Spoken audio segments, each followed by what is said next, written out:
soo dhawaada ninkan sanado badan oo Mareykanka ku maqnaa kadib gurigiisa dib ugu soo laabtay. waa kana isagoo naag islaameed ku qaldamay oo ku dhahay iga raali noqo waxa ku maleeyay inaa xaaskayga tahay. intaasna waxa uu raacina adiga meesha maxaa ka sameynay waxa laga rabay inuu gurigayga ku yaalo. waxay weydiisay adiga ma waalata mise waa lagu soo socdaa gurigan aniga iska leh. kadib waxa uu dhiibaa waraaqad oo hor u watay oo ku qornay guriga adreeskiisa.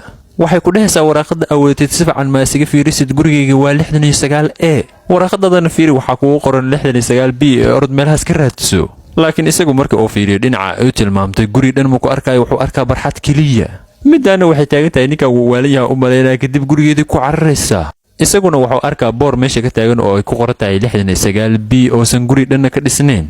isagu inta uu Mareykanka ku maqnay xaaskiisa waxay ku dhahday guriga waa dhisay waxaana ka qaaday lacag aad u badan. waa kana isagoo isku dayayo inuu taleefankeeda waco ciil darteesna qarxi rabo. midaan maba ka qasnayn intii uu ninkeedu maqnaa waxay guursatay midkan kale. markay u sheegtay midkii Mareykanka jiray inuu soo wacayna waxa weydiinaa midkaas ma kala dhamaatiin miya. waxay weydiisay waxa inta naga diisad hadda uu soo wacay maxaa u sheegaa. wuxuu taagan yahay caadi waaya isaga laguhiisa nagu soo raadsaday ee waxaa nooga qaadaa lacag maadaama aanaka hadda ashiidnahnay. markii ay taleefanka ka qabtay wuxuu weydiinaa horta adiga xaga ka baxday guriga ay ii sheegaysan aw meesha cidlo waaye. iyada ma oga inuu taagan yahay meesha ay dhahday guriga waa ka dhisay waxay u sheegaysaa inuu dhismaha socdo. maadaama uu qorsheeda ku fahmay waa isagoo iska dhigaya inuu Mareykanka ku maqan yahay waxay weydiisanaysaa lacagtii. ninkeeda cusubna wuxuu taagan yahay 3,000 naga dalab 3,000 intaas oo nagu filantay. isaguna ma is adkeenaya wuxuu u sheegay in wax yar kadib uu lacagta u soo diri doono. intuu soo baxo wuxuu ka soo raadiyay meel ay mar walba imaajireen wuxuuna arkaa ninkeeda cusbaayo u baxsiinayo. intuu u yimaado iyadoo naxsan wuxuu weydiinaa aw guriga aad dhistay adiga midkan jilinka aad sameynaysiina maxaa waaye. waxay taagan tahay aniga ninka waa isguursanay maadaama aad adigu iska baxday. wuxuu weydiinaa horta aad guursatid haddii aad rabtid guriga ay gudhiisa sanado badan waa dhisaa. waxay cadaysanaysaa warkeeda oo ah inay lacagtii dhan ay cuntay guri dhanna aysan dhisin. ninkeeda cusbaan wuxuu taagan yahay waxa laga rabay in aniga ii mahad celiso maadaama qoftan oo nool aad aragtay. intaas kadib midkan maadaama arrintaas ka munugooda waa kana isagoo cabitaan isku soo daldalay oo ku soo laabtay meeshii barxadda ahayd. isagoo oo dhulka la dagaalayo oo dhadhacayo waxa arkaa naagtii dariskiisa ahayd. kadib midaan waxay iskula hadlaysaa ninkan caawimaad u baahan yahay waa in caawiya.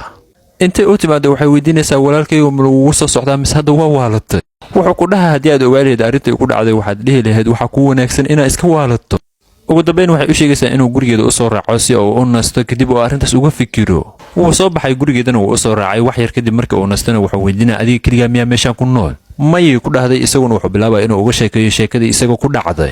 isla markaas guriga waxaa soo galaa midkan oo aad taqaaniin xaaskiisa wuxuu weydiinaa midkan gurigeyga muxuu ka qabanaa. waxay u sheegaysaa ninkan inuu kaliya caawimaad u baahnaa meeshaana ay u keentay inay caawiso.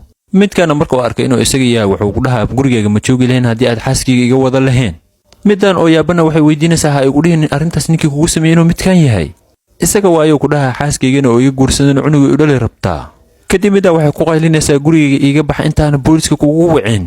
subaxdii dambe qoftan markay hurdada ka soo kacday waxay weynaysaa ninkii ay soo caawisay gurigeeda keentay. laakiin wax yar kadib waxay ku arkaysaa isagoo jikada ku jira oo diyaarinayo cunto kala kacsan. cuntada uu kariyay markii ay dhadhamiso way ka helaysaa. marka ay weydiiso sida uu ku bartana wuxuu u sheegaa inuu maqaayad ka shaqay jiray markii uu Mareykanka joogay. bilooyin kadib kuwan way isguursadeen waxayna furteen maqaayadooduna way u kala kacday. si lama filaana midkan wuxuu u arkaa xaaskiisii hore oo raadinayso in shilimaad yar lagu caawiyo. waxay ku dhahaysaa waxa u maleynaa dhibaatada ay ku geystay inay iga soo baxday ee waxa raba inay iska cafiso oo inay caawisiin.